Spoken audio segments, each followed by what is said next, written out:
Hey guys, welcome to a mind-blowing episode of The Grey Escape. If you think the Wachowskis were onto something with their movie The Matrix, you're about to get an inside scoop on the science behind one extraordinary man's theory of the universe and whether in fact the whole thing could be an illusion. I'll tell you about that and more right after this.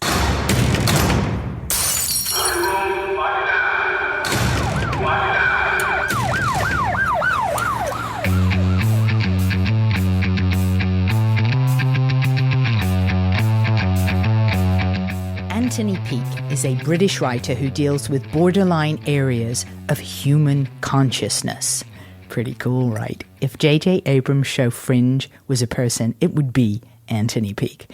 He is in demand around the world as a speaker and a lecturer on consciousness. In fact, as we speak, he's in Australia giving a workshop surrounding his book, The Infinite Mindfield, and he's currently working on his 9th book. Why am I so excited about Anthony Peake? Well, for starters, since his first book, called Is There Life After Death, which was published in 2006, amongst other things, he has become one of the go-to people on the planet for near-death experience information. Now, maybe this is your first time with me, or maybe you've been with me from the beginning. Thank you. In which case, you've heard me speak about my own near-death experience back in 2012, when my blood pressure crashed and I started speaking scientific information, which has all been confirmed as true. Pretty sci-fi, right? And I didn't come from a background of science. Now, as you can imagine, this plunged me into a very intense quest of research to find out not only more about what happened to me, but what I saw during the experience when my own body vanished from my perception, and right in front of me was an infinite grid of flawlessly aligned energy balls. It was a very sci-fi experience, and I'm very grateful that I had 2 witnesses with me to see the whole thing, or it would be very hard to share this. So, it didn't take long in my research before I unearthed the name Anthony Peake when I heard him speak on an awesome podcast by a guy named Howard Hughes, and the podcast's called The Unexplained. I really recommend it, so check that out, The Unexplained with Howard Hughes. Curiously, Anthony's 7th book, A Life of Philip K. Dick, The Man Who Remembered the Future, is all about the American author Philip K. Dick, whose work was adapted into a slew of well-known movies. I'm sure you've heard of them if you haven't even seen them. Blade Runner, Total Recall, A Scanner Darkly, and apparently Philip K. Dick's work greatly fueled the movie The Matrix by the Wachowskis. Well, I couldn't be more excited to sit down with Anthony. I'd waited 4 years since my experience, and boy, was it worth the wait. We both broke records for this interview. It topped 3 hours, so I've broken it into 2 parts for you guys. So you can have your mind partially blown this week, and whatever's left, we'll just finish it off next week. Full disclosure, this is not for the faint of heart. This is hardcore science, quantum physics. This isn't just a head spinner. It could make you question everything you thought you knew about life, the universe, and who you really are. Let's get to it. Anthony Peake.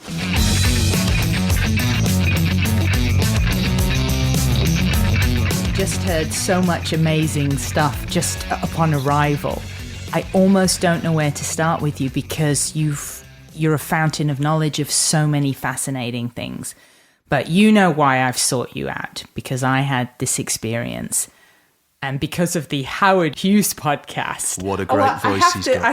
I don't have to read it to you. I can remember. I just found last night, I looked up your name on my computer to see what research I'd done. And I found a note in my 20,000 word document that I've got after what happened to me. And it says November 2012. My brother referred me to this podcast, Howard Hughes, The Unexplained. And there's this guy on it, Anthony Peake. And he's talking about Philip K. Dick. I got to meet this guy. And then it pauses. I just found out he's dead. 1982. So I can't meet the guy. So I have to meet this guy, Anthony Peake, because apparently Philip K. Dick said that everything was an infinite energy grid. And of course, this is what I saw. So far, this is the only reference in all of my research that I have come up about an infinite energy grid. So tag your it. What did I see? Well, I think what is happening here is that because of the circumstances that you've explained to me, you were in a state of hypoxia. So effectively, you had low blood pressure, which effectively means that blood wasn't getting to your brain, which effectively means that oxygen wasn't getting to your brain. When that happens, the brain starts to go into a very, very curious, almost near-death experience type state. When that happens, I believe that the brain starts to generate or excrete certain neurochemicals to defend the brain. And one of the neurochemicals that is excreted in these circumstances is a neurochemical called glutamate. Now, glutamate is the major neurotransmitter of the mammalian brain, but effectively it is also known to flood the brain at the point of death. And in doing so, it brings about what I would argue is opening what Aldous Huxley would call the doors of perception. And again, as a reference, Aldous Huxley, way back in 1954, wrote a book called The Doors of Perception, which was about his experiences with mescaline and peyote and the things he saw. And the things he saw and the things that other individuals see under these circumstances seem to suggest that at its basic level, everything is pure energy. And what we perceive in this reality is reduced energy that's reduced down to matter. In other words, effectively, a nuclear explosion takes place because matter is converted into energy.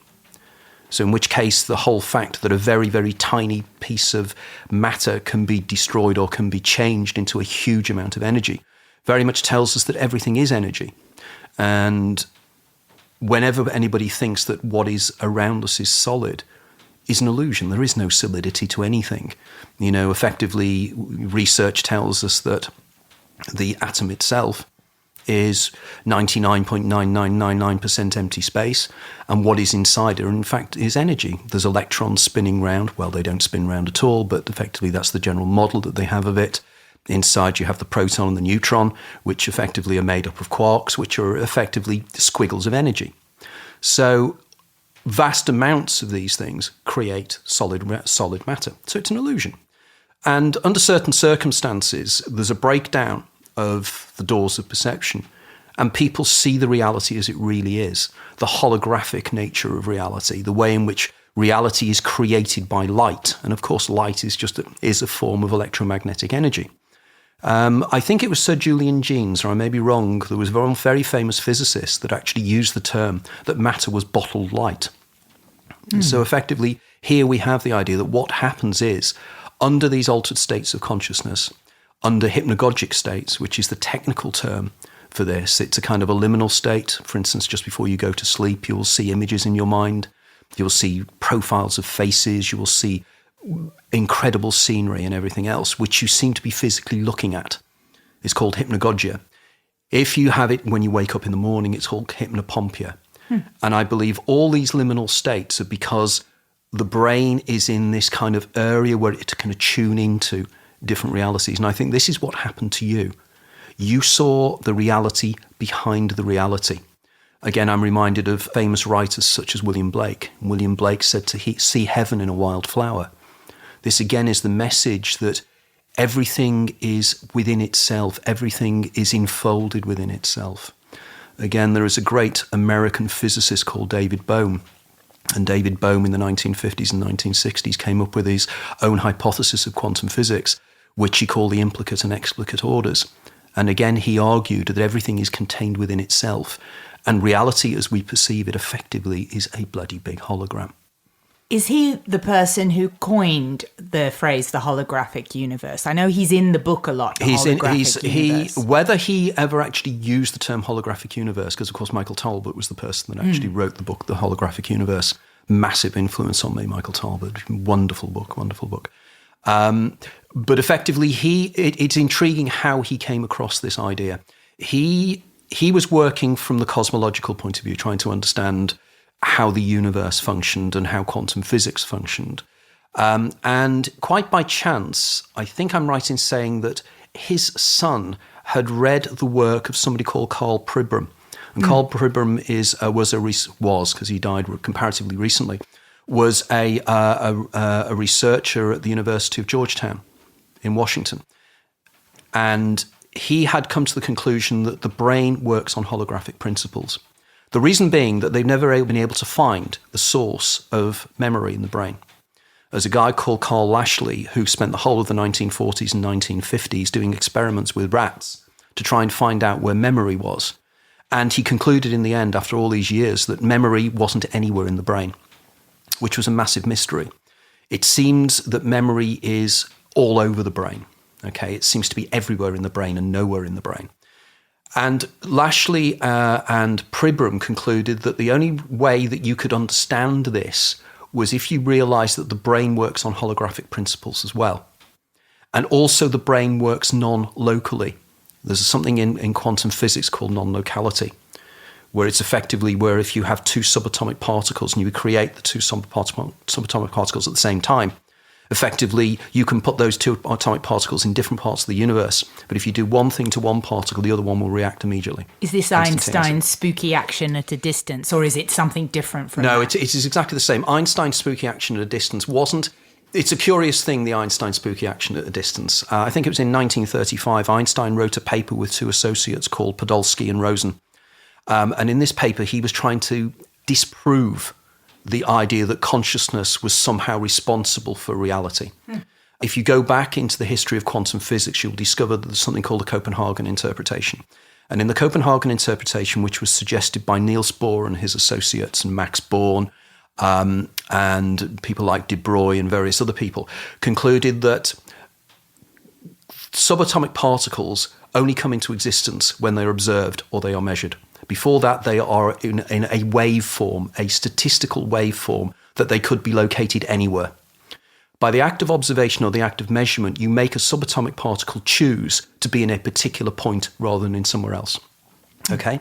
Now, Einstein said, I can't believe this. This is nonsense. There has to be a reality out there that is real. So just to be clear, this is where the whole idea of that the particle only becomes a particle and not a wave when somebody looks at it. Is that what you're talking about? The big debate is as to whether it's to do with whether somebody looks at it, whether somebody measures it, or whether it is when it comes in contact with anything else that the wave function is collapsed. But effectively, without going into detail, there's been a series of experiments done with something called the twin slit experiment, whereby you fire single photons or single electrons towards a screen with two slits, okay? If there is no measuring device put on either of the screens, when the particles go through, they will go through as a wave, even though there's a single particle going through. And what you will get the other side is what's called an interference pattern, which effectively happens with waves. Waves go through the slits and they cause an interference pattern like waves. And you get interference between the troughs and the peaks of the waves, and they cancel each other out. What is weird is if you fire just one single photon or electron through it, it still has an interference pattern, even though there's only one going through. So effectively, it can't be interfering with itself. So what they do, or what they did do, and what they still do, is they put a measuring device on one of the slits to see which slit the object goes through. As soon as they do that, the wave turns into a particle, and it only goes through as a particle, and they get the wave pattern that would be if particles were going through. They take the measuring device away, it goes back to being a wave.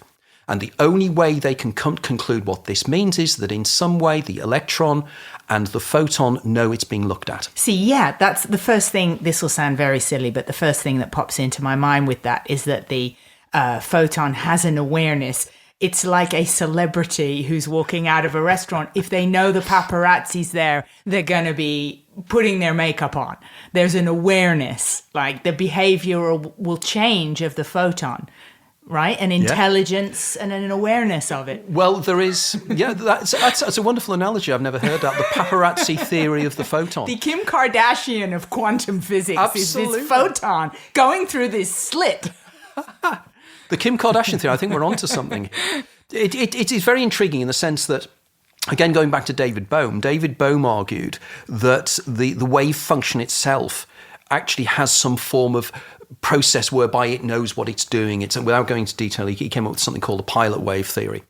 But effectively, going back 2 steps to what we were talking about. So we have the idea that the particles, and it is important to make the point here. I'm talking here about photons, but I'm also talking about electrons. Photons are part of the electromagnetic spectrum. They have zero mass and they travel always at the speed of light. They are very ephemeral things. An electron is one of the building blocks of physical reality. It's something that is a point particle. Okay? But this experiment has been done in recent years. There's a guy called Anton Zeilinger at the University of Vienna. And over recent years, he's been doing experiments not with photons, not with atoms, but with molecules, big molecules. The largest molecule, as far as I know, that they found this weird effect happens to is something called a buckyball. A buckyball is a huge football-shaped molecule that has 60 atoms in it. Wow. This object still has the same effect. If it's not looked at, it's a wave. If it is, it's a particle. Now, This is intriguing because it means effectively that if molecules do this, at what size does this weirdness stop and become solidity? It means effectively that everything that we look at are made up of molecules. Right. I mean, my chair that I'm sitting on then, I'm not looking at it, but it still feels solid to me. But I'm not looking at it. Well, I suppose it's because your derriere is probably collapsing the wave function of the chair. That's really, I could slap you, but there's a microphone in the way. Absolutely. Just so absolutely. You know. That's why I was very careful with my wording there. So effectively, for instance, people will assume that we are in contact with physical objects. We are never in contact with anything. You're in contact with the electromagnetic field, which is around the object. You never actually physically touch it. And this is a very important point. When people say there was a very famous statement made about Bishop Berkeley, who was an idealist who believed that nothing was there until you saw it. And a famous writer who escapes my mind at the moment, the diarist, I can't think of his name is now, in the 18th century, refuted the argument by kicking a stone. And he said, I refute it thus, and kicked a stone. But of course, that refutes nothing. It doesn't, because you don't contact the stone. But going back to the EPR paradox now, that we've gone around full circle, but Einstein, Podolsky and Rosen put forward a thought experiment to prove that you do not need to be looking at an object in order for it to exist. I'm going into details, but effectively that's the argument. Right. And they wrote a paper to disprove the Copenhagen interpretation.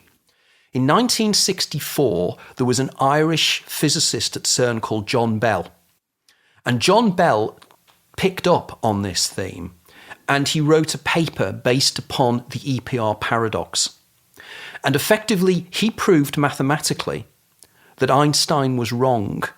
Wow. And that the two particles do need the act of observation, and they are entangled.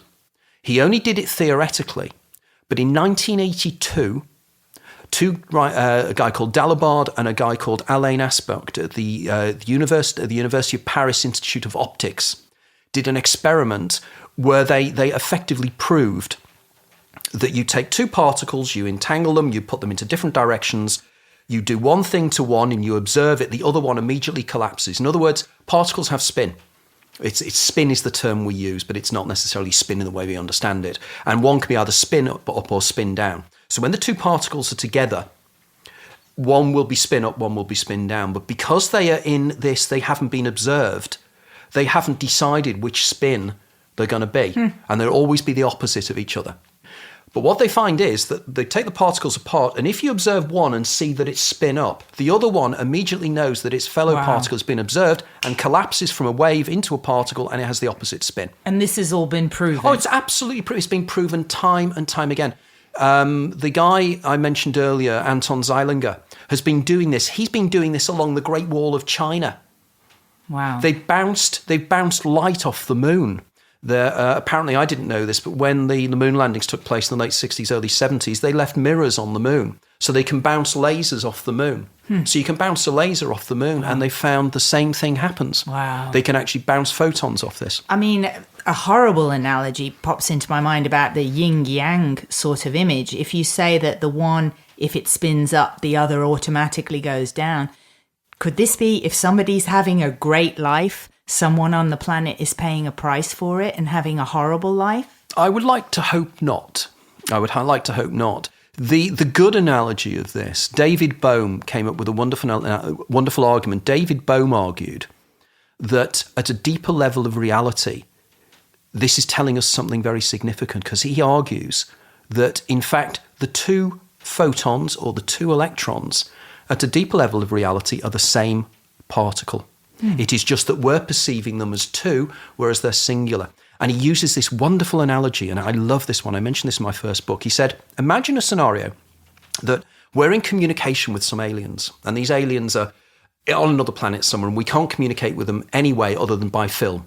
I know it sounds weird. This is a great movie opening. I like it. Yeah, okay. It's a film. Carry on. Film. So we have aliens, movies, it's good, Tony. films. I like it. Good. We got an idea here. Right. So what the people on Earth do is that they have an aquarium. And on the aquarium is one fish. And it's a square aquarium, and they put one camera at one side of the aquarium. And at a right angle to the aquarium, they have another camera. And they have both cameras running, and a signal is sent to the aliens. The aliens have two TV screens. There's no other communication other than what they're seeing. And what they see is a fish going in one direction and a fish going in the other, because they're from different angles, okay? So they see two fishes both going in different directions. Oh my and gosh. they're two objects.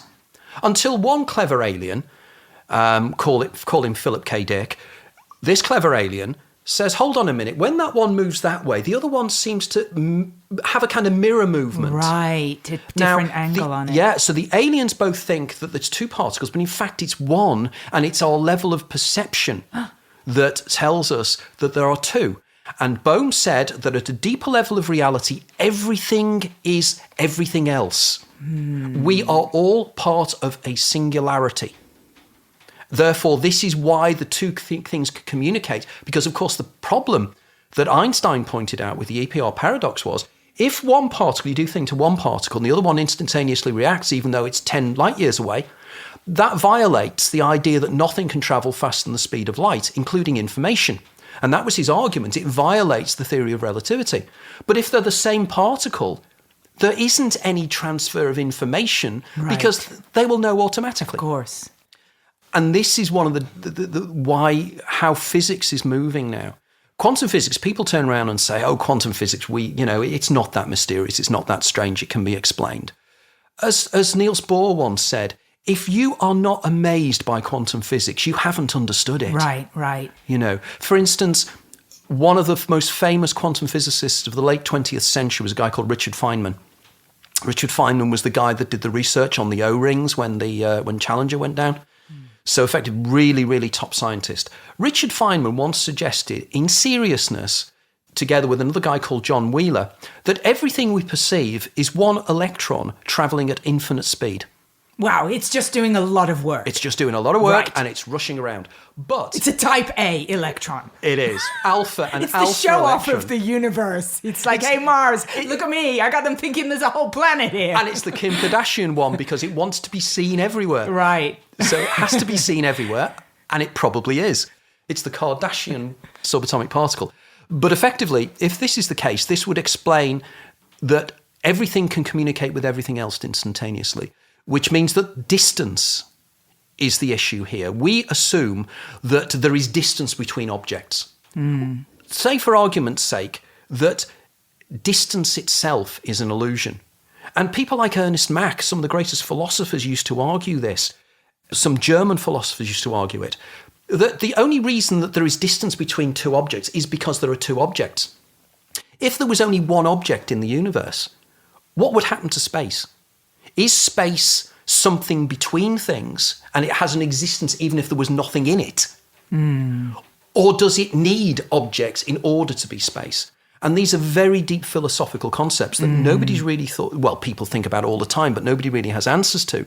But quantum physics is arguing that there is no such thing as space, because everything is filled. The vacuum of space is not a vacuum, it's the opposite, it's a plenum. And the reason it's a plenum is it's full of something called 0-point energy. And 0-point energy is everywhere. And it is the backdrop of everything that there is. And it's energy. And again, we're coming back again to the point we were making earlier on, that you reduce everything down, you reduce it down to energy. And everything is different forms of energy at different vibrational states. Which as you know, was the opening statement when I had my experience. Yes. Everything is an illusion. It is all our perception of an infinite range of frequencies and vibrations. So that is a physically and scientifically correct statement. Absolutely. I mean, that's how vibration is everything. And the question is, though, and this is the huge mystery, is what is it vibrating in? You know, one of the great challenges of science was the nature of light. For instance, they believed Newton came along and various theories of the wave function of light and the idea of light as a wave. Now, we know that light is a wave because it does things that waves do. It can go round corners, it can illuminate a room, it'll spread out as waves do. Slutty wave. That's slutty wave. That slutty wave. It's just everywhere. She's everywhere, absolutely, with everybody at any time. But the issue is, and it was a huge problem, was that if light is a wave, how does it get from the sun? How does light get from the sun to the earth? Because space is a vacuum. And if there's a vacuum, there's nothing to wave in. If I drop a piece of a brick into water, the waves are in the water. Without the water, there would be no waves. Without the air, there would be no sound waves. But space is a vacuum. So how could something wave from the sun to get to the earth? I hope you've got the answer for this. The answer is that light is not a wave, it's a particle. It's a photon. It's a tiny point particle, which is what Einstein proved. And these point particles are like little, hard, tiny little balls that fly through space. They don't need to wave in anything. The problem is light still shows wave aspects. Experimentally, it is proven to be a wave. Now, the fascinating thing, and I love this story, is the way science works. Around about, I think it was about 1896, I think, something like that, J.J. Thomson, a British scientist, proved that light was a wave. It was the other way around, never quite which way. But anyway, he proved that light was a wave or a particle.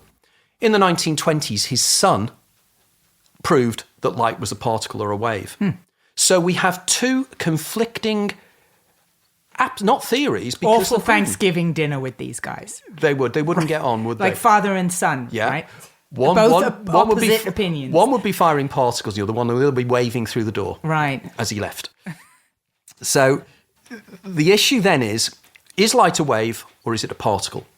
It's both, depending upon when it's measured. So we're coming back again to the great mystery of what exactly is matter and exactly what do we talk about. In other words, De Broglie, who was actually a French aristocrat in the 1930s, came to the conclusion that matter has wave-like properties and light has matter-like properties. In other words, they are two aspects of the same thing.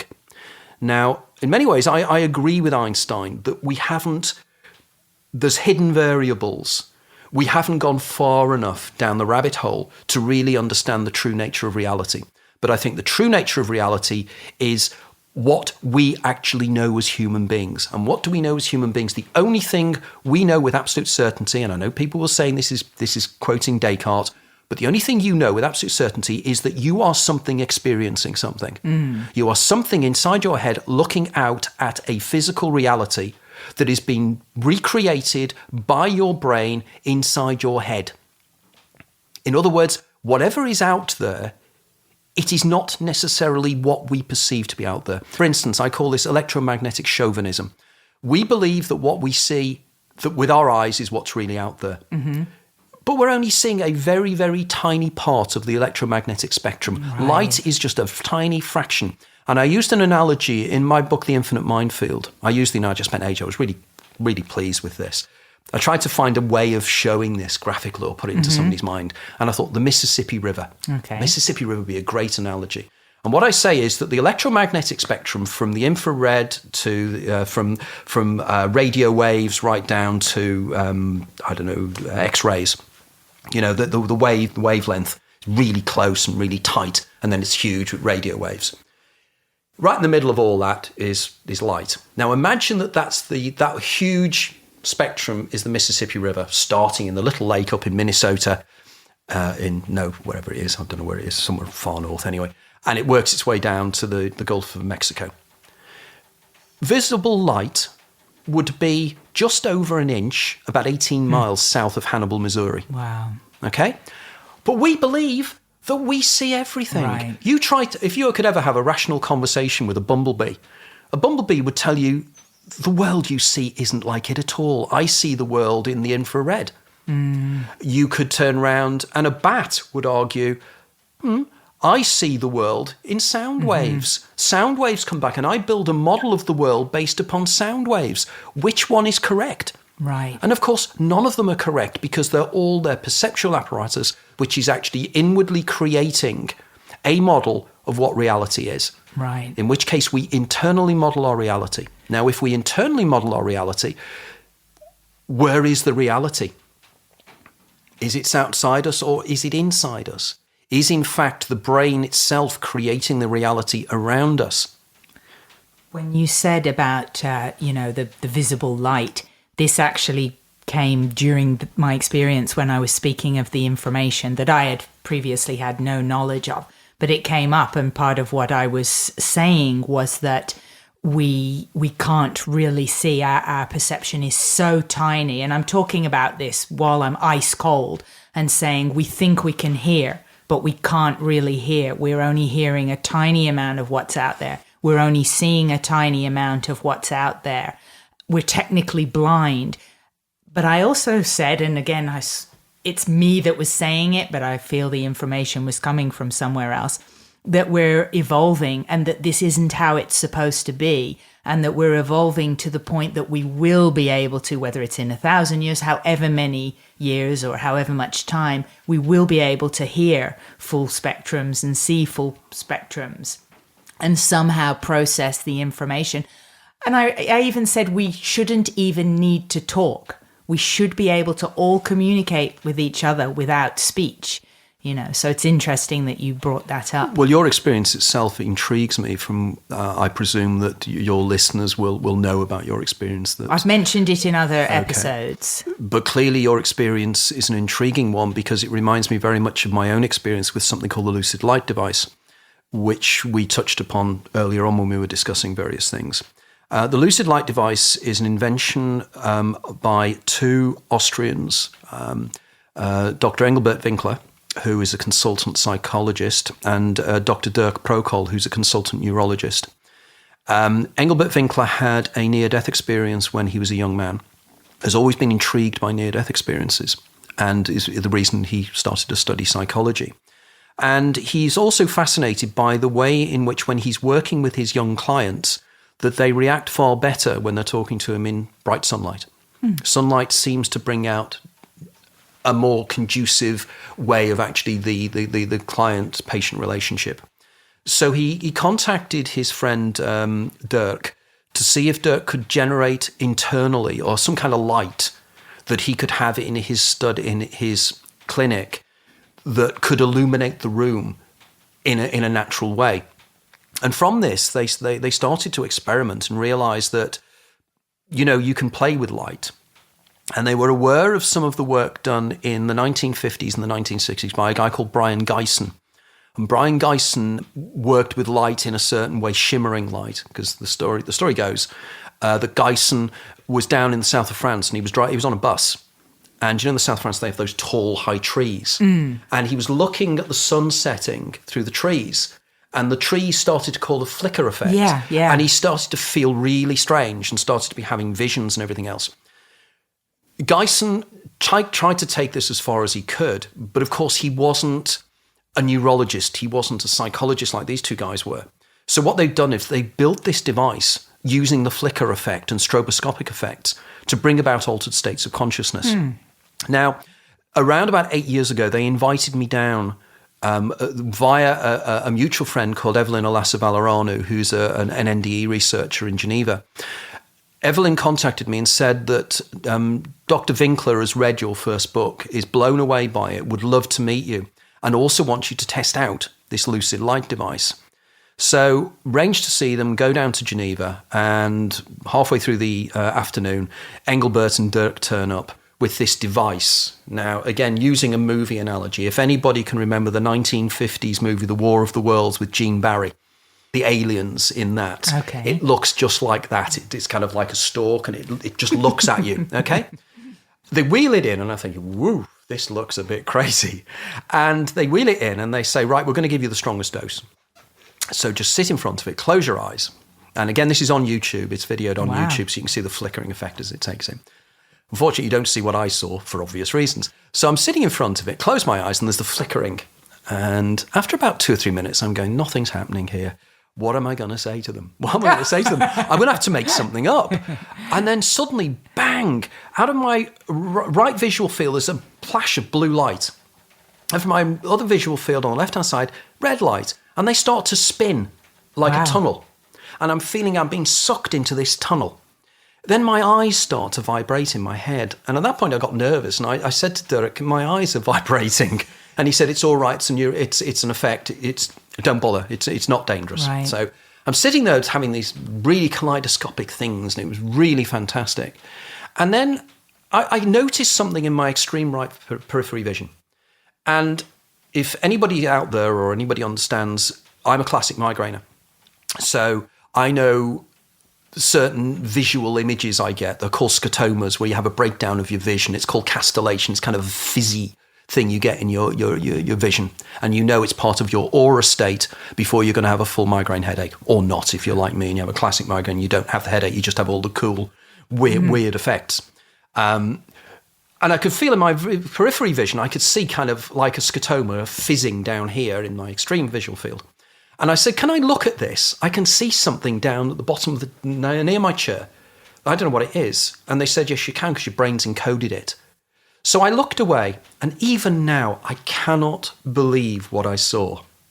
It was like one of these kind of points in your life where everything changes. Because I don't have strange things. I have occasional synchronicities, but there's never anything this weird. Mm-hmm.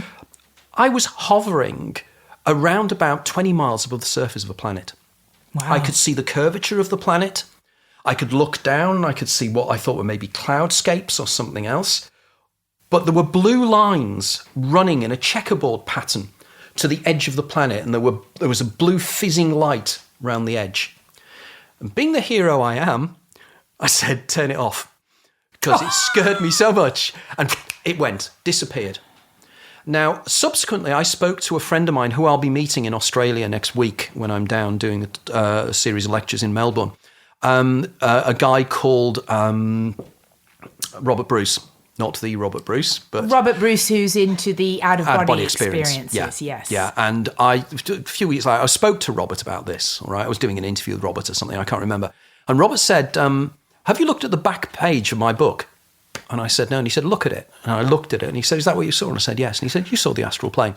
He said, we have various words for it, but it's the astral plane. I then started reading up on this, and I found something else. And I know a lot of people consider Carlos Castaneda to be a little bit of a charlatan. And there are certain elements where he probably was. And if you know the story of Carlos Castaneda... I know the name, and I, with very good intentions, gotten books out of the library. But I'll be honest with you, I didn't make it to his. Carlos Castaneda worked with a guy called Don Juan Matisse, who was a shaman. And Don Juan taught Castaneda some techniques of shamanism. But one of the things that Castaneda talks about that he saw in his altered states of consciousness were the lights of the world. And what I saw was the lights of the world as Castaneda described them. So here we have a double whammy of an out-of-body experiencer telling me what I'm seeing and reading Castaneda. So bang back, let's go back to the incident afterwards. So I switch the machine off and I go over, and what they saw, I think, is what you saw, okay? But there's an end to this story. There's a coda to this story, which got even weirder. Was that afterwards I was talking to the two doctors together with another guy that had come along, a guy called Dr. Arthur Funkhauser, who's one of the world's leading experts in déjà vu, okay, who was also with us that day. And as I was talking to them, something quite strange started to happen. I could feel a vibration in the centre of my forehead, like a really small creature moving around. Okay. And it kept going zzz, like this and almost pushing me back. And then it would go away and it would start again and it would go away. And all through that evening when we had a dinner party, this thing kept happening. And then I went to bed that night, and before I was going to sleep, it was bzz, bzz again. And then I had the most vivid dreams I have ever had. They were in three-dimensional, powerful images, kaleidoscopic images. I was seeing animals, I was seeing snakes, I was seeing all kinds of things. When I get back to the UK, something even weirder started to happen, because it was soon afterwards that my wife came down south to do the business contract she's now doing, and I was up at home on my own. And I wake up around about 3:30, 4 o'clock in the morning. 3:30. And I think it's something you say, okay? Something you say about the timing at night. Yeah. Okay? Right. I wake up and there's this noise. It's like Morse code. And I'm thinking, where is that? So I got up and I looked out the window and it wasn't outside. And then I went downstairs and it wasn't outside. And then I realised it was with me. I was hearing this. I got up and it went on from about 3:10 to about 4:20, and then it stopped. The next night, it happened again. And I thought, this is peculiar. So I went online and I found a lady called Sharon Kennedy. And she has a website about people that hear this Morse code sound. And people hear it round the world, okay? There's groups of people that hear it. Now, I started researching on this. I contacted Sharon and everything else, and I started talking to other people about this. And I actually discussed this on BBC Radio Merseyside, when I used to do a show on BBC Radio Merseyside. And what I found was that there was more to this. The argument on what I was hearing was something called HAARP. HAARP. The weather people. The weather people, right. Now, and I thought, hold on, I'm on Merseyside here. I'm miles away from Alaska, where the main HAARP place is. Why am I hearing this? So I started checking it, and I found there's a HAARP place in Norway, which was nearer. But I thought, well, even that's a bit further away. But I started really researching, and I found there's a HAARP place in North Wales, in Aberystwyth. Now, why I know this is significant is I don't hear it down here as much. Only very, very occasionally do I hear it. If I'm abroad, I don't hear it at all. And it's not all the time, it's not every night. It's as if either something's been switched on or I'm picking something up. Now, I believe what took place that day in Switzerland is my pineal gland was opened. With the light gadget. The light gadget stimulated my pineal gland to open up. And in my book, The Infinite Minefield, I discuss in detail what is going on here. I believe that the pineal gland, well, I don't believe, I know the pineal gland actually, DMT, dimethyltryptamine, has been found in the pineal gland of live rats. Gimo Boragin at the University of Michigan around about 18 months ago did a series of experiments with live rats and proved and found DMT in the pineal gland of live rats. So anybody out there that turns around and says that's never been found, that's nonsense. It's something that people cannot refuse to believe, but it has been found. We know it's in the blood, we know it's in the lining of the stomach, it's various other places, it's in the spinal fluid, but it's never been found the other side of the blood-brain barrier. The reason dimethyltryptamine has never been found in the brain is basically because it disappears very quickly. So it would be very difficult to find it. So they were quite fortunate. And what does DMT do to us? Dimethyltryptamine is the most powerful hallucinogenic substance known to man. It is found in plants. It's found in virtually everything. And it is a substance that there is evidence it seems to be a neurotransmitter. If it is a neurotransmitters are things that facilitate communication across the brain, chemical communication across the brains and across the synapses. It is similar to another substance called melatonin. But effectively, they have also discovered receptor sites in the neurons of the brain called the trace amine-associated receptors, which seem to be designed to work with dimethyltryptamine. Now, dimethyltryptamine, because again, there's a very curious aside story here. Dimethyltryptamine is the major constituent of something called ayahuasca. Okay. Now, ayahuasca is made up of the parts of two plants, Banisterius caapi and Psychiatra viridas. Psychiatropus viridas, I think it is. The shamans down in Latin America mix these two things together and make them into this filthy tea brew, which you drink. And then you go places, you visit, and when you go to places using DMT, these are not dreams. They are dreams in which not that I've ever taken it, but I've been told, they are dream sequences whereby you are you know who you are. In dreams, we don't tend to know that, whereas in these, it's as real as this. And in fact, many people argue it is more real than this, so you go to another reality. The interesting thing here is how did the shamans decide to use these two plants in the way they do? Because there are 70,000 odd different species of plants in the Amazon basin. Right. They managed to bring the two together. The anthropologists asked the shamans why they did it, and the shamans told a fascinating story. They said when they went shamanic traveling, which they can do automatically because they're trained to do it from childhood, they get out their head, they're literally out of their heads, they go into the upper world or the lower world, and when they're there, they meet their totem character, which could be a snake, could be anything, and the totem will tell you things. The totems told them, the snakes specifically, and the snakes looking like plants, said to the shamans many centuries ago, go away, go into the jungle and look for this particular plant that looks like a vine that goes around a tree, which is the Banisterius caapi, and find the leaves of something called this other plant, mix them together. Now, the interesting thing here is, and this is where it gets really creepy, is that if you take Psychiatra viridas, the plant, and the leaves, it's full of DMT. You put them in your mouth and you chew it up and you would eat as many of those leaves as you want and you will never, ever have an experience. And the reason you'll never have an experience is that when it gets into your stomach, there is a substance that's an enzyme is excreted by the lining of the stomach called monoamine oxidase, MAO. Okay? And it stops it. From the phrase we hear a lot, MAO inhibitors. Correct.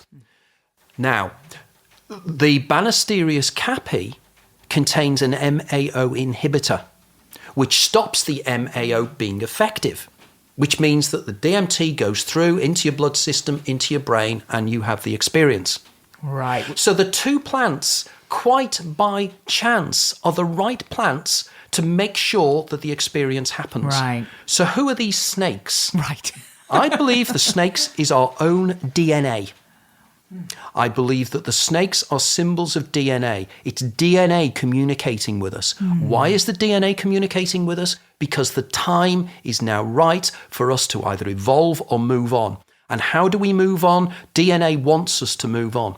And how can it do it? It can do it by actually making us realize that this simulation that we exist within is in fact a simulation, that we are in some form of holographic simulation of reality. Again, people will turn around and say, where's your evidence from that? Without going into technical detail, I suggest people start looking up the recent results from a German survey looking for gravitational waves. They are in Germany. They found certain evidence that at the periphery, the universe seems to be holographic in nature. There's certain mathematical structures which is beyond my understanding, but the maths works. Stephen Hawking and various other individuals have suggested that there are the edge of the universe is peppered by Planck-size little mini holographic projectors, which are projecting internally. So this is a two-dimensional hologram that we are within. And not only that, but the hologram is computer-generated in the terms of what we'd understand. And the argument is that it is a simulation created by our future ancestors. Wow. And we are in a simulation created by our ancestors. We are in an ancestor simulation. Wow. The argument being, and it's very clever, if humanity doesn't destroy itself in a nuclear war and we manage to get over our present problems, computing is going to beyond our understanding. Moore's law says that computing, the power of computers doubles every 2 years. It's been doing that since Moore first came. Moore was the guy that founded Intel. And ever since he made the statement, it's been doing this. And there's no reason for it to continue not doing this. All we need to do is to find other ways for miniaturization. And with things like quantum computing, which I haven't got time to go into, but I do in my talks, quantum computing will show that we can use quantum physics to actually create computers that will be 1 billion times more powerful than the computers we've got now. Wow. Okay, so there we are. In the future, we've got these huge, powerful computers.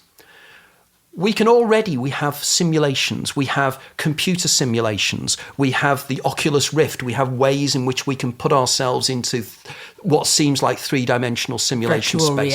Virtual reality games. We have our games like Second Life. Imagine a scenario that you could create digitally a complete reproduction of the universe. Okay? If you did that, you would then want to populate that universe. Now, the argument is, why would our future people ancestors do that? Right. Well, they probably would because they could. Mankind has always done this. So imagine you have the computing power that you could scan the whole of history and everything that's ever happened, and you could put it into a computer program. And then you could recreate the people that lived at that time within the program and have them sentient and live within the program. If that's the case, suddenly the things that you saw and the idea of seeing reality behind the reality is you're seeing outside of the program. When somebody takes dimethyltryptamine, they see outside of the program. They are seeing the reality behind the reality. So here suddenly we've got the work of David Bohm, we've got the idea that everything at a deeper level, there's a deeper level of reality, which would explain so many observations we have of this life. Déjà vu as a phenomenon, precognitions as a phenomenon. How can we precognize things that have yet to happen? We can precognize them because we've already lived them. If I saw this matrix that's the backbone of the program, how am I still the awareness of me? Because I still felt like me seeing this grid of energy balls. Well, because you're still a sentient consciousness, there is still an embodied you, okay, which is still you. But the issue is, and this is where it starts to get technically interesting, is that is there a you at all? You know, the Buddhists would argue that there is nothing behind. When we go inside ourselves, there's nothing there. We are part of something greater. Now, if you look into all the teachings of the great religions and the great philosophies, the one thing you will find, there are two things they will discuss, is finding the God inside yourself, something inside yourself, what Gnostics would call the shard of the pleroma. The Gnostics believe that there is a reality outside of this reality, which they call the pleroma. We are embedded within the simulation. This is what Philip K. Dick argued all the time in his writings. A simulation within a simulation, do you mean? Well, we have simulations within simulations now, don't we? So effectively we're in a simulation, but when you go into a computer simulation on your computer, you're a simulation within a simulation. One, right. In fact, I was contacted by a guy from America a few years ago who works in a simulated environment. All his office staff are based all around the States, but they are together on a simulation in an office like Second Life. And and it was amazing. He took me onto this version of Second Life that he was on. And in the simulation, there are computer screens. And on the computer screens, there are a simulation of the office. Wow. And in the office, in the simulation, is another simulation. Like the infinite mirrors Correct. Business, yeah. And he showed me, he said, this is the depth you can go in this. Wow. It's recursive, okay? And again, if you look at the maths of Gödel, you look at the paintings of Escher, you look at the music of Bach. I am quoting a book, by the way, and people will say, oh, that's Hofstadter, Gödel, Escher, Bach, which it is. It's a fantastic book, which is again about recursion and the way in which things are the huge is the infinitely small, and everything is a circularity. There is nothing outside of the universe because the universe is infinitely big and infinitely small, and they meet in the middle. Okay, so the question is, what is consciousness? And the argument is consciousness is a singularity. There is just one consciousness. And that consciousness is, we call it God, whatever we want to call it.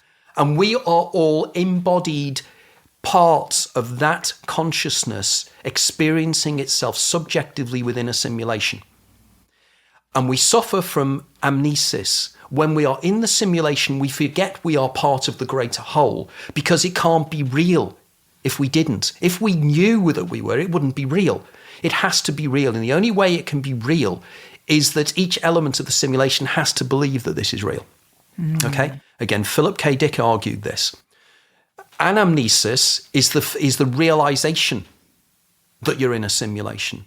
And when you do that, it's when you're enlightened. It's when you move on, because you can move out of the simulation then. But at the moment, we're trapped in it. The question is, Why are we being allowed to have if it's true, why are we being allowed to have this conversation now? And why isn't whatever controls the simulation not allowing us to do so? Why isn't Agent Smith kicking my door down now, coming out, telling me that you shouldn't be doing this? And how was I allowed to see behind? Correct. What is it? Is it that sometimes certain people in certain circumstances, well, I suppose the argument is it being controlled in that way? Or has it got to evolve? The simulation itself has to evolve. And the only way the simulation can evolve itself is if the individuals, the sentient individuals within the simulation become self-aware. And maybe it's just part of the evolution of this particular part of the simulation. Because there's an argument to say that there is the people who have created this simulation are also in a simulation. And again, you get these embedded simulations. And again, guys, if you're listening out there, don't take my word for this. Read the research of somebody called Vlatko Vedrell, who's professor of quantum physics at the University of Singapore. He's written a fantastic book on digital reality. He gives you the facts as they stand. He takes you through logically how it is almost irrefutable that this is a simulation. And again, this is not the guy down the pub. This is one of the world's youngest and most interesting particle physicists. This guy really knows what he's talking about. Wow. You had mentioned after you had the light gadget on having interesting things happen between 3 and 4 a.m. And that is one of the things I don't think I have mentioned in previous episodes, that right after I had my experience, starting that very night between 3 and 4 o'clock in the morning, more information would just come to me. And I would wake up and just feel that I was supposed to, I just had to write it down. And so I would keep stacks of Post-it notes by my bed. And it would just flow out, these really interesting facts. And I also saw visuals. I should mention that as well.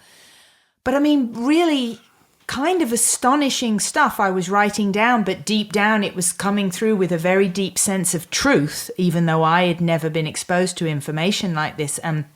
One day, for example, was we are completely misdiagnosing mentally ill patients. And a lot of mentally ill patients, for example, with schizophrenia, are people who are able to see into other dimensions and stuff. I mean, these are topics I would have never had an interest in, never been exposed to.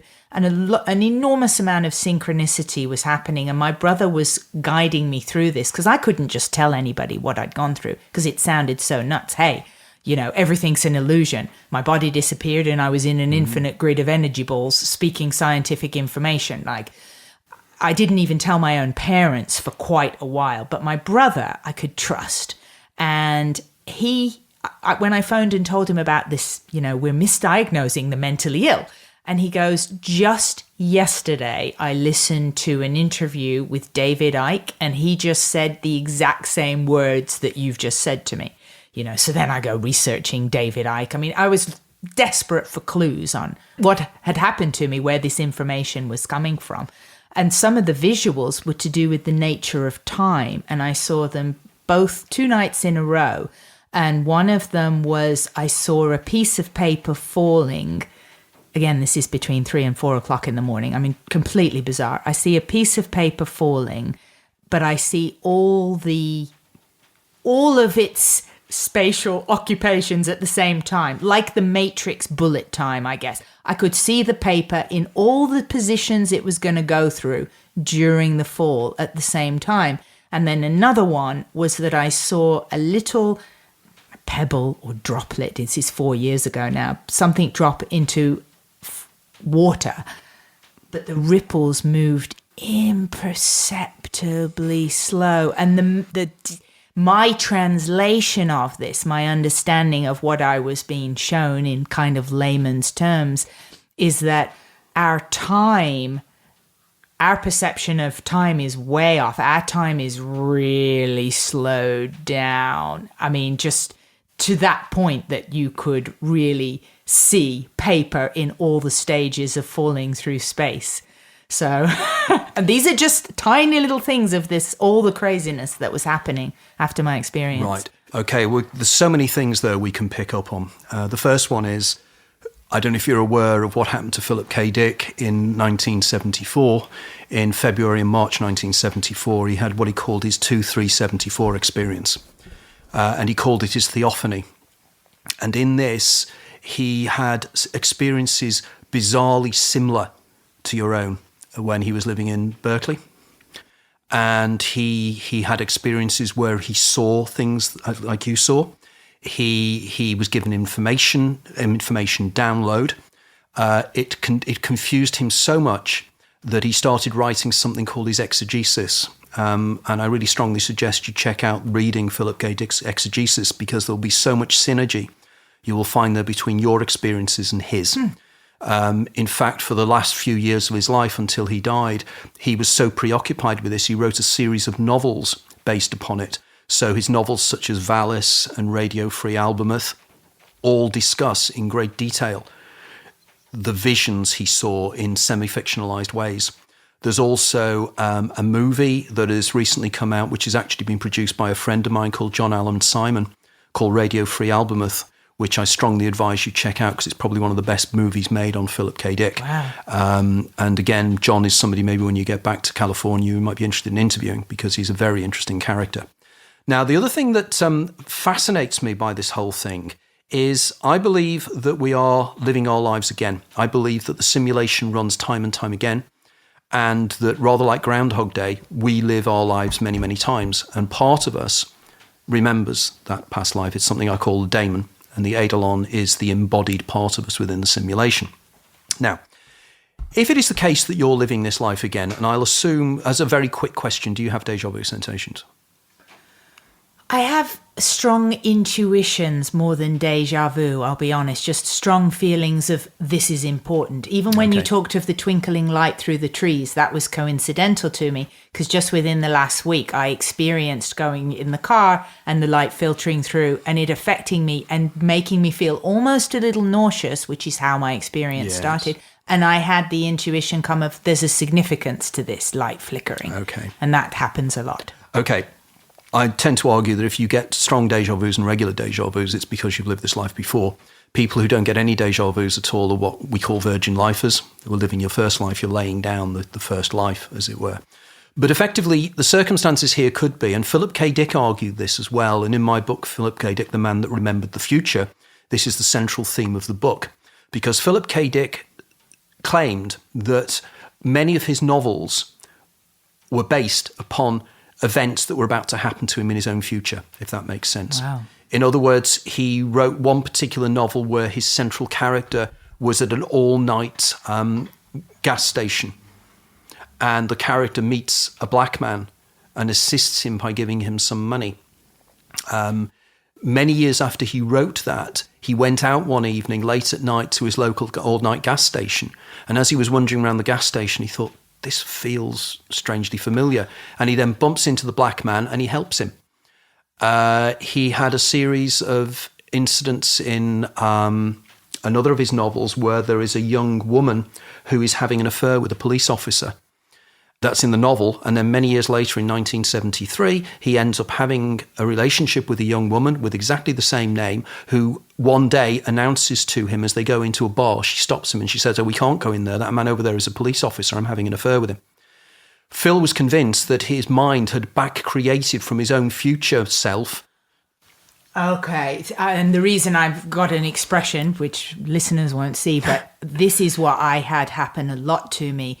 And I don't call that déjà vu. It's almost like a reverse déjà vu. No, this is not. This is the flip side. Memory. So that is what I had happen a lot right afterwards. Very specific things, like I was putting some body lotion on. This is within 1 or 2 days after the experience, and my whole awareness was changed. I mean, it was dramatically and profoundly life-changing. I was a different person in my own skin almost, with a new awareness, and I'm putting body lotion on like I'd done 1,000,000 times my whole life, but all of a sudden it was as though it were the first time, and I was like, what are you doing? You don't know what chemicals are in this. You shouldn't just put a body lotion on. You need to find some really natural body lotion. And I go outside to walk my dog, and a total stranger comes up to me, and she goes, hi, my name's Janet Bounds, and I distribute holistic natural body lotion. That was happening constantly to me, where I felt intertwined with my reality. I would talk about I think I want to go to Tibet and turn around the corner in Marina del Rey, and there was Tibetan monks, one of whom I do believe was actually the Dalai Lama, standing amongst pelican poop in Marina del Rey. And it was, I would think something and then it would happen. It was the reverse of a déjà vu. Well, in many ways, this, again, is evidence of the hypothesis I put forward, cheating the ferryman, which we might touch upon later, but I really think it's important to follow the salient details of exactly what your experience. Now, if it is the case that you can have future memory of the things that you're going to experience, I will guarantee that you read my books, you'll find that everything that you experienced in your experience are in my books. For instance, and this is really bizarre, is in one of my books I describe in quite detail a lady who had temporal lobe epilepsy, who was somebody who contacted me. There's a big backstory, which I won't go in times here. But one of the experiences she had, she described in detail about time slowing down, seeing things in sequences and seeing tea and something dripping into tea and actually seeing the waves going outwards. Okay? That's just like what I saw. Okay. Now, if you now know this now in 2016, your earlier self, because of course time is relative, your earlier self is picking this up, and that is feeding, what I'm telling you now is feeding your incident, your theophany, for want of a better term, in the past. Now, again, people will turn around and say, the past can't communicate with the future. Yes, the past can. In quantum physics, there is no arrow of time.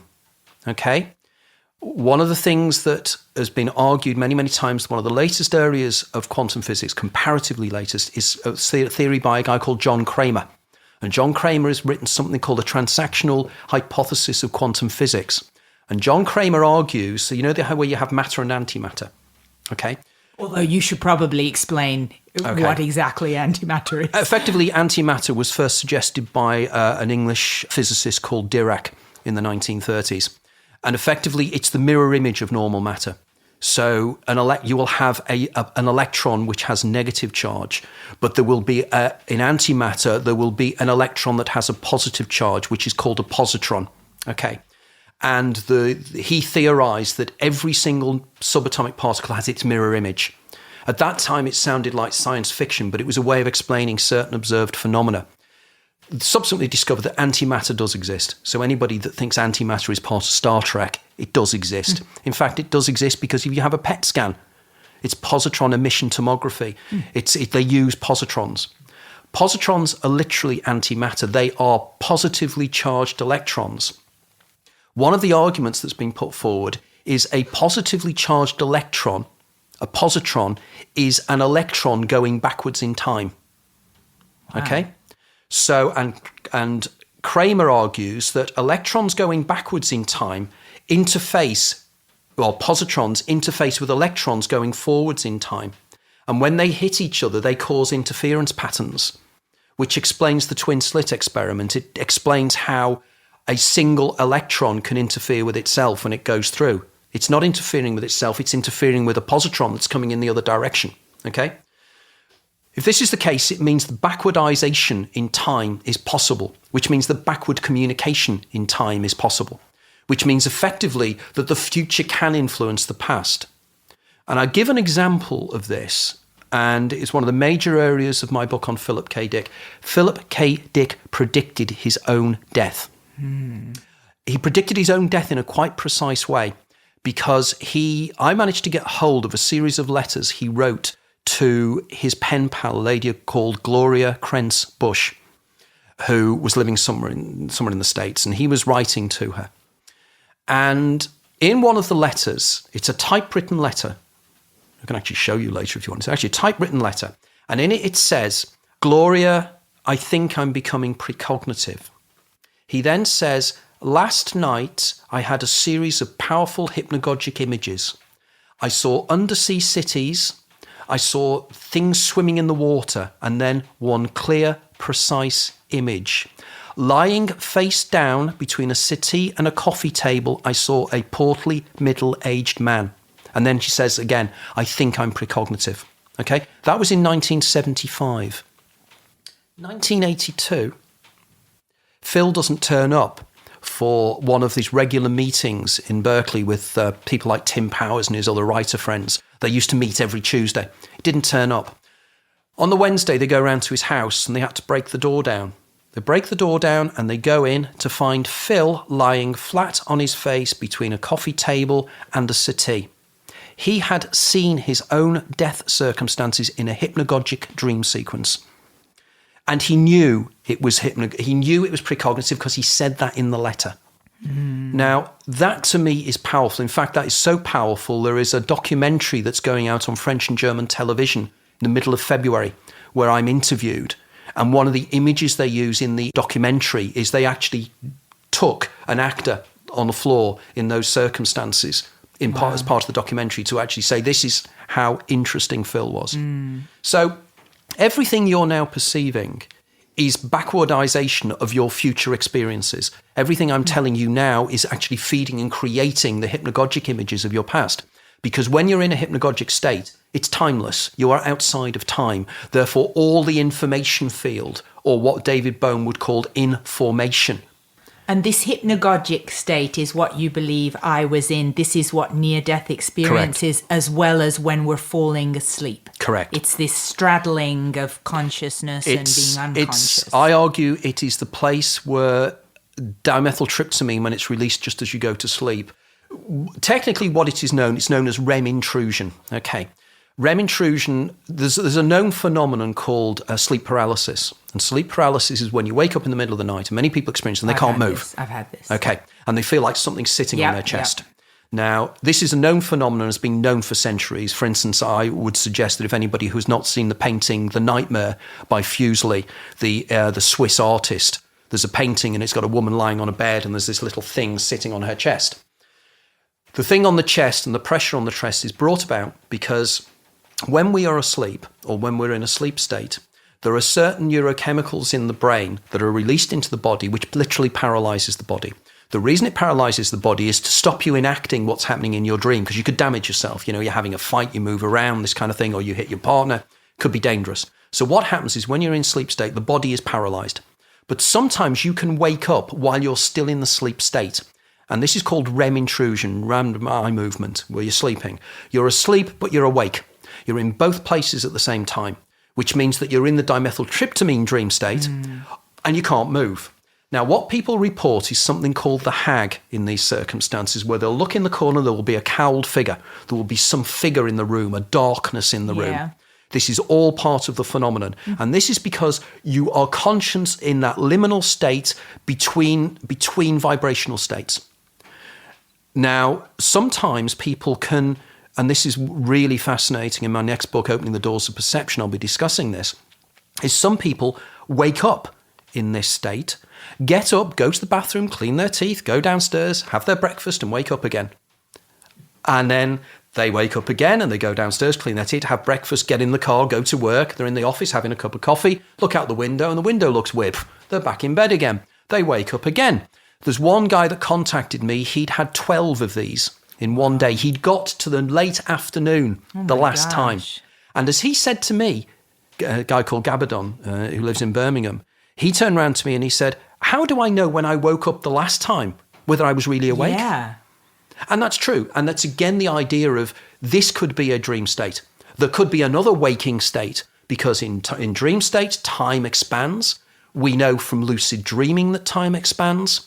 We know from any, it just expands. So therefore, a whole lifetime could be within a dream state. Yes. In which case, at the end of the dream state, you wake up. Yeah. I mean, isn't this sort of what interception was? Inception, yeah. Inception, in interception. Yeah, Inception. Combined two blockbusters. Absolutely. It's even Inception. better. The central premise, and if you remember in Inception, there is one classical sequence where the lorry is falling off the bridge. You recall that they're all at different levels of lucid dreaming. And at different levels of lucid dreaming, time dilates greater and greater and greater, since in the lower level of lucid dreaming, it really slows down. I mean, for instance, I don't know if you're interested in this, but I'll be doing an online course on how to induce out-of-body experiences and lucid dreaming states starting in February with one of the world's leading out-of-body practitioners, a guy called Graham Nichols. And we're doing an online course over a period of 8 weeks, if anybody out there is interested in joining us. Yeah, I'll make sure I put all the links to that when I post this is going to be extra special because I'm doing the science and Graham is doing the practical aspects of this. I mean, Graham has had what I would consider one of the most powerful, proven precognitive out-of-the-body experiences ever. In 1999, Graham was doing a training course and it wasn't to do with out-of-body experience. He was training people in other things. He's also a conceptual artist and everything else. While he was doing this training course, he suddenly felt really strange, felt his legs buckle, and he fell to his feet. He felt himself falling. The next thing, he wakes up and he's in a jungle. And he's going, what the hell's happened there? Starts going through the jungle, parts the vines of the jungle to step out on the corner of, I think it's Gerrard Street and Old Compton Street in Soho in London. And he's standing there in the corner of the street going, and it's totally real. And a guy runs past him and he felt the winds, the guy ran past and he thought, what am I doing here? He looks down the street and as he does so, there's an explosion halfway down the street and people start staggering, coming out covered in blood. As he's there, confused, he hears a voice in the distance going, Graham, are you okay? And it was the people in the lecture theatre bringing him to. He suddenly felt himself rising up and he's back in the lecture theatre, coming to, and he immediately says, there's going to be a terrorist attack in Soho soon. I've just seen it. 5 days later, there's a bomb in the Admiral Benbow pub in Soho in exactly the location. Graham has signed affidavits by people who woke him up to say that happened. So that means in the out-of-body state, it's timeless. You can flick any future, past, wherever, because it's a simulation. And of course, if you're in a computer game, you can go forwards and backwards in time. Yeah, I was going to ask you about time because besides my experience, when I was 16 years old, it was the second time I'd fainted. And I was in a doctor's office and he was describing something wrong with my knee. And it was so gross, the phrase he used, that it made me faint. Now you can't laugh at me because you were afraid of that. You were afraid of the light gadget. You said stop when you saw a planet. Now that's a wimp. That's a wimp. So don't be laughing at me and my knee terminology. But he described the back of my kneecap as like crab meat, and that just I was out. Yeah, exactly. Anthony Peake faints during a podcast. So I faint, and I had what was. Like he probably could have turned around and said, what's a low joint doing in a woman like you? Oh, God. Sorry, I couldn't resist that one. Sorry. We're going to help you write some jokes, okay, for your future presentations. So I faint and I go on this 2-hour journey of a dream. Like 2 hours. It is epic. It's really long. And I come around in the doctor's office and I go, oh my God, how long was I out? And he goes, you literally just tilted your head back and you tilted your head forward right now. And I remember it to this day. And that was a first clue to me that something about time, we definitely don't know all the facts about time because I experienced a 2-hour epic journey and dream. There are two types of time. There's psychological time, or what Henri Bergson called longue and durée. I wrote a book called Labyrinth of Time on time perception. I was particularly intrigued because central to my hypothesis cheating the ferryman is at the moment of death, you fall out of time.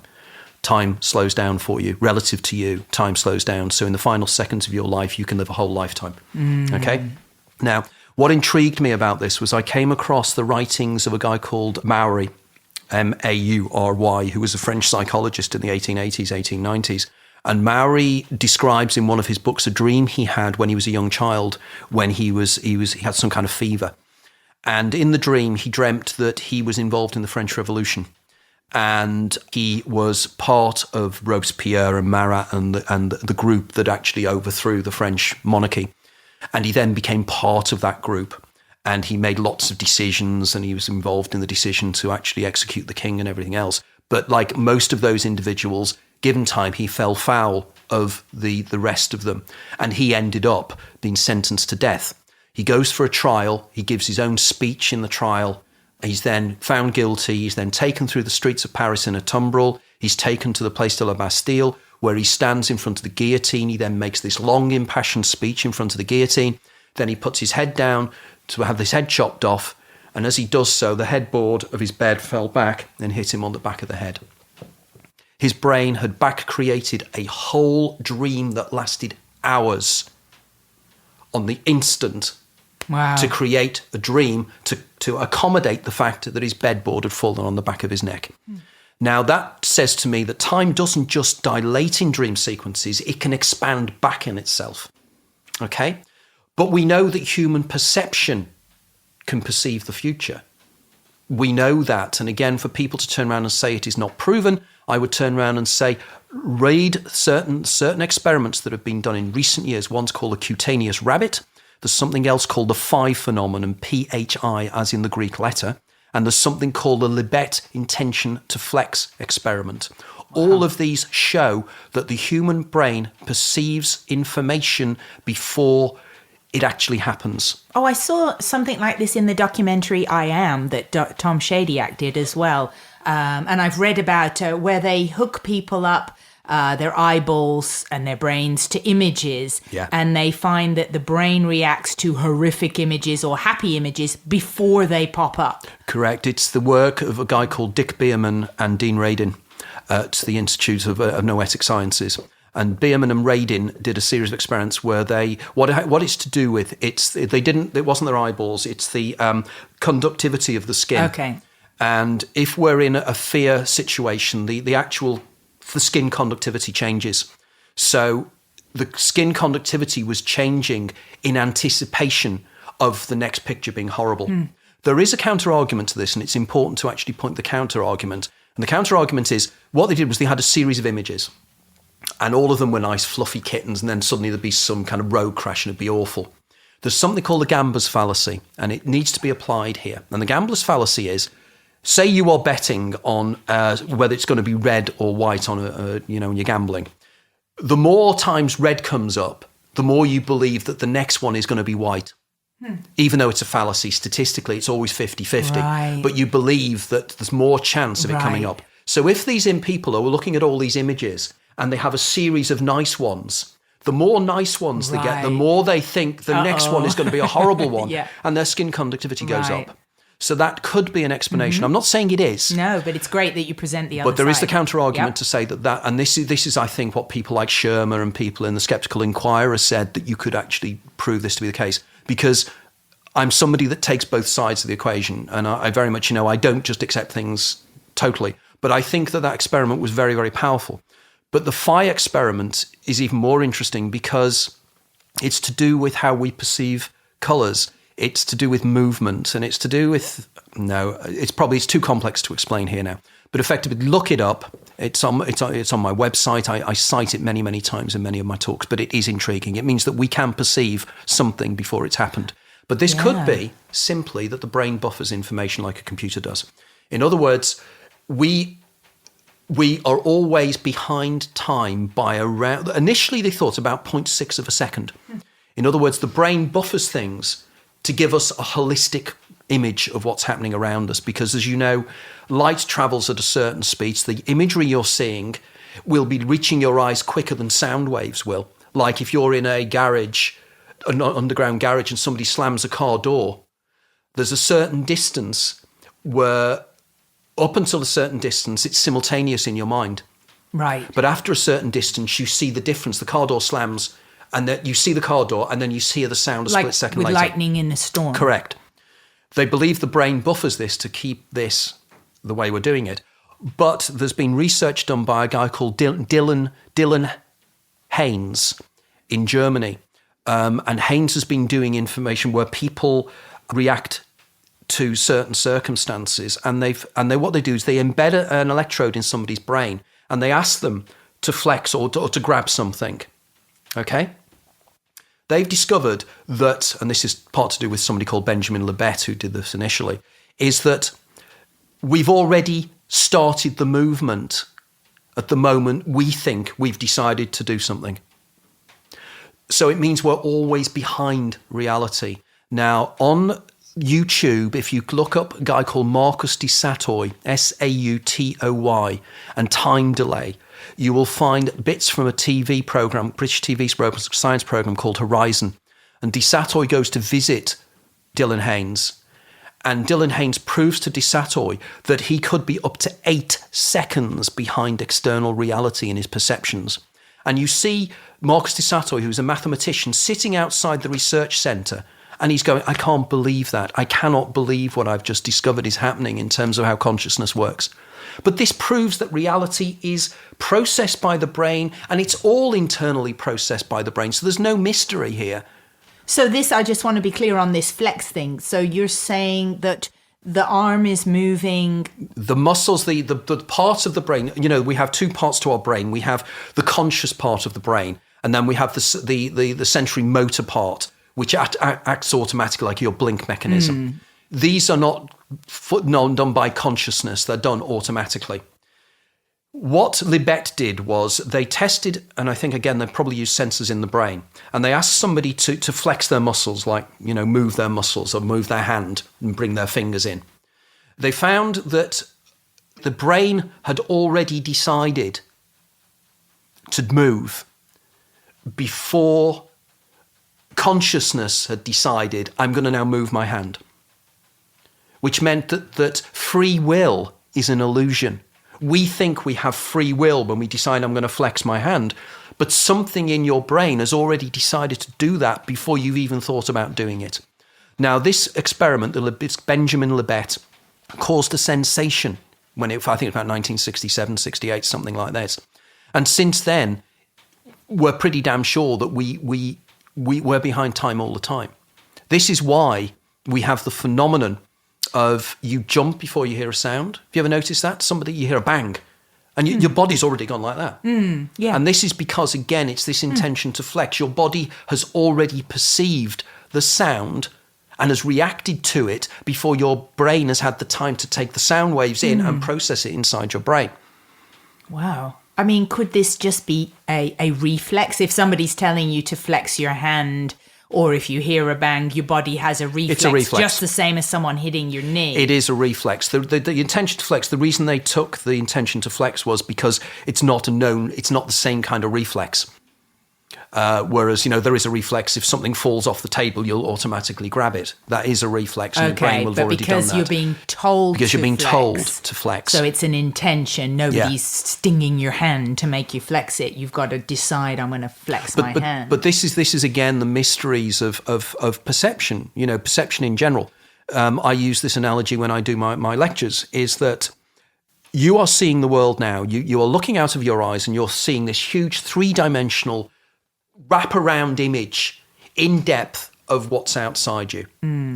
That is being processed by light hitting your retina, which is a postage stamp object at the back of your eye. The image on that is bent and it's inverted.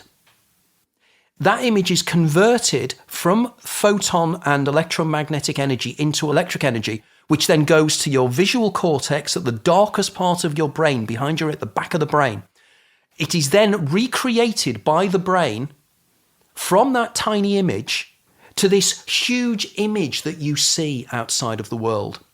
The mysteries of vision are one of the most profoundly difficult areas of perception. There have been books written on it. How does the mind create this in the way it does from such little information? Why does the brain knock out the blind spot? At the back of both your eyes, there's a little area where you cannot see, where the optic nerves leaves, okay? Right. Which means there's a blind spot. Now, what is intriguing here, and this shows how modern scientists don't think things through. This has fascinated me for a long time, and I was talking to my optician, the glasses person, I don't know what they call it in the States, optometrist, I don't know. Optometrist or whatever. Anyway, I was talking to him and I said, it really fascinates me this. And he said, there's nothing strange about that. He said, we have stereo vision.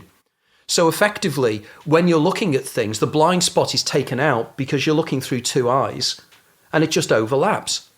And I said, so why don't I see the blind spot when I close one eye then? And he went, do you know, I'd never thought of that. And he said, I was taught that at university, but I'd never thought about that. And that is how modern science works. Things that they can't explain, they just ignore. Well, there's also a bit of an expansion on that blind spot I've read in my little book, A Short Introduction to Consciousness, about the pattern experiment where they'll put moving dots, but they'll change something about the moving dots, but your brain will fill it in. Yes. So that it's still homogeneous. It's still evenly spaced dots. And your brain fixes the image and you're seeing evenly spaced dots when in fact that's not what the picture's of. Correct. So trickery. The brain fills in the information it doesn't have, it fills in. So the blind spot, effectively the brain takes the area around the blind spot and it fills it in from the information it has around it to make it look like it's seamless. Right. Now, there's a guy called Richard L. Gregory, who's one of Britain's leading experts on visual science. Read any of his books on vision.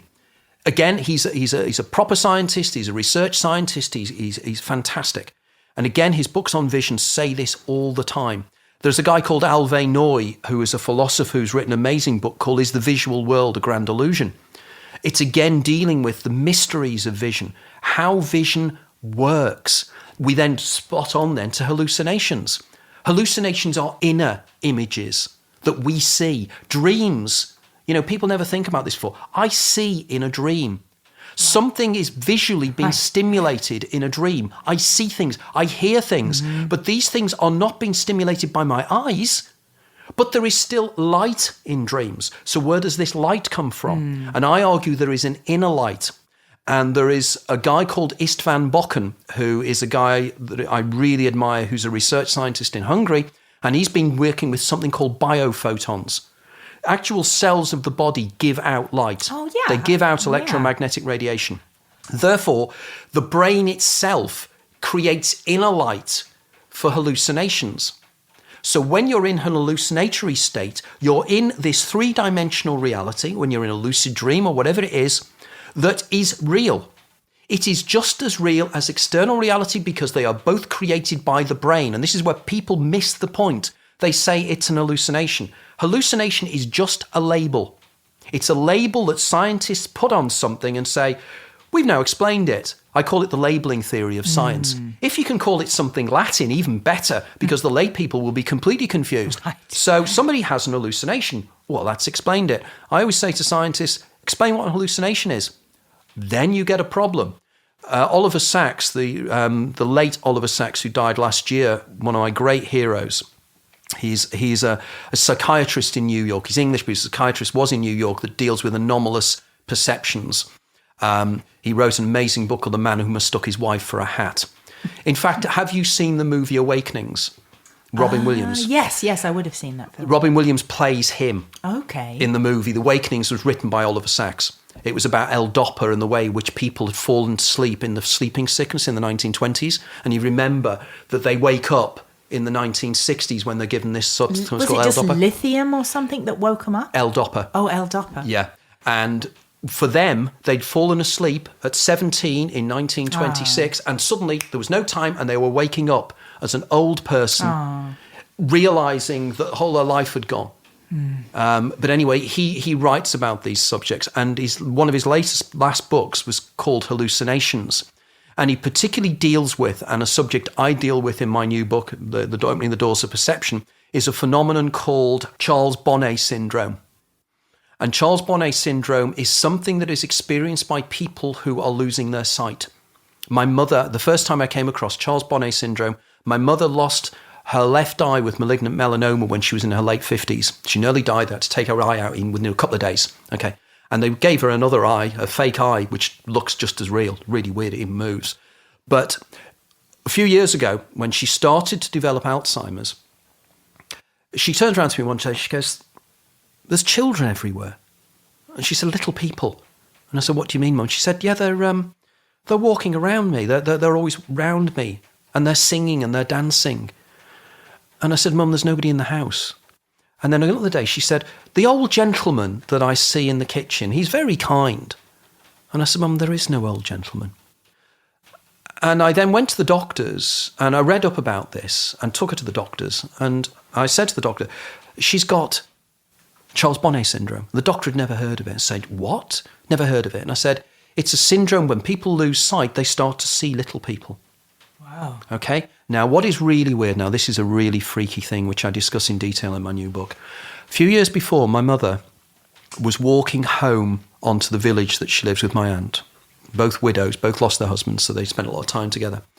As she was walking along, my aunt stopped to tie her shoelace, and my mother looked at my aunt, and behind her, there's an old factory site. And my mother said, because my mother phoned me up on this because she was quite scared about it, she said, I looked up and there was this disc hovering over the factory. It was a kind of disc of smoke, and it was moving round. And then she said, suddenly it disappeared. And she said, it's really scared me. I don't know what I'd seen. Now, my mother is into UFOs. She wouldn't know a UFO at all. She tells me this thing. And I said, oh, well, it's probably an hallucination, Mum. Anyway, 2 nights later, in the morning, she rings me up and she goes, something really scary happened last night. And I said, what? And she said, I was lying in bed and I woke up and I noticed that my bedroom door was opening. And I said, right. And she said, and then I saw these little spindly fingers come round the door. And this little creature popped its head round. And I said, what did it look like? She said, had huge black eyes, a tiny little nose with 2 slits and a slit for a mouth. And it looked at me and dodged back. And she said, what was it? And I said, oh, it was just a dream, Mum. It was just a dream. It was a bloody grey. She had seen a UFO. Then a few days later, she sees the classic Whitley Strieber. I discussed with Whitley Strieber this effect on his programme a few months ago. She'd seen a grey.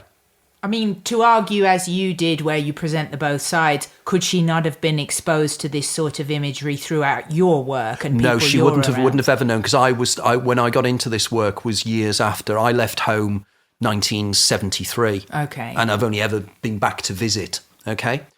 So, and the nice side to this story was, I put this up on Facebook about 4 or 5 years ago, and a mutual friend of mine called Morrigan Hawkins said, you're not going to believe this. I saw that UFO as well, as did a taxi driver and one of my friends. We were crossing a bridge nearby, and we saw it hovering over Price's factory.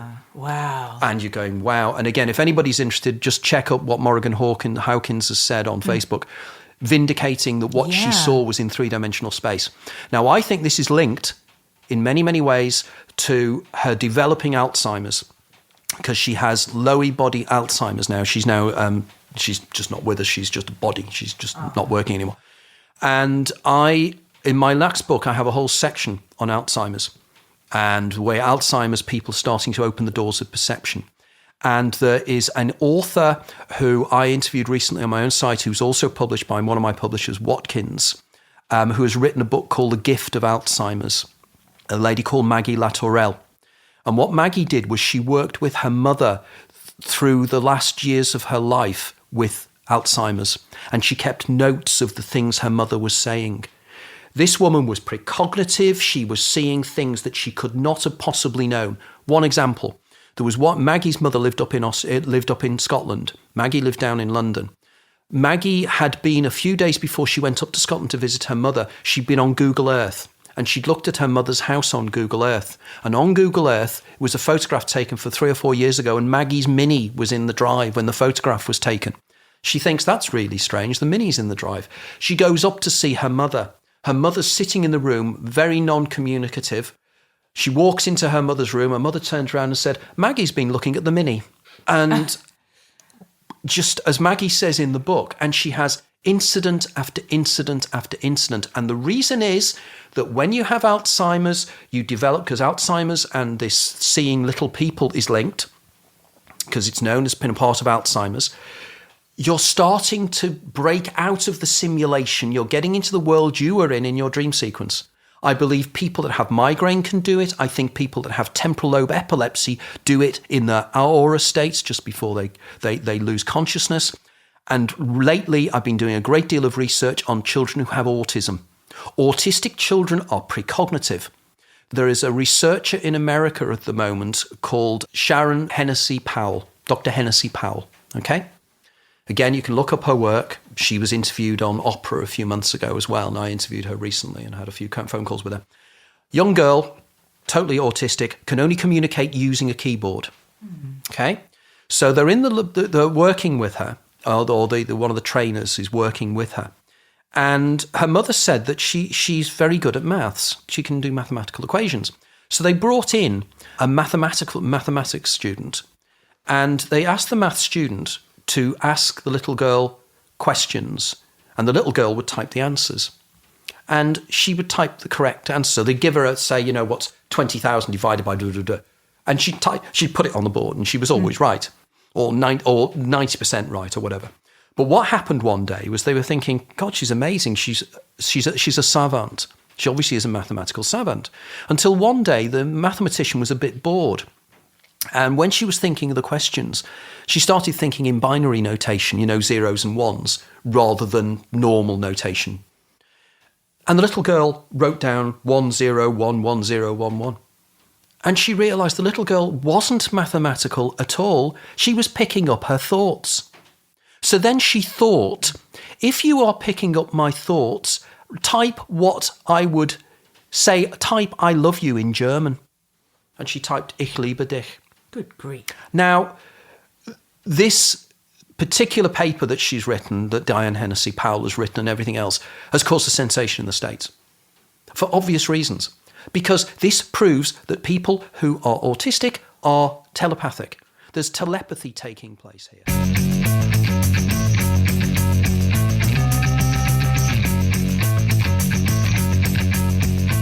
Anthony Peake.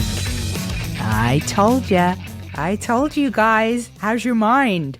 Is it scattered around the infinite realms of the universe? Gather it back so you can get on with your regular work. Till next week.